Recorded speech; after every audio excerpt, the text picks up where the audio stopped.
suçun değil Emir. Her şey ne kadar boşmuş. Ne kadar anlamsızmış. Kavgalar, öfkeler.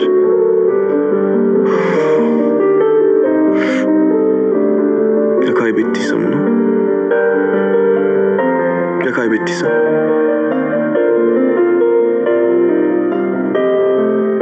Buna mutlu yıllar dedim. İçimden o kadar çok şey söylemek geldi ki. Onu ne kadar çok sevdiğim, onu ne kadar çok özlediğim, hiçbir şey diyemedim. Sadece mutlu yıllar dedim.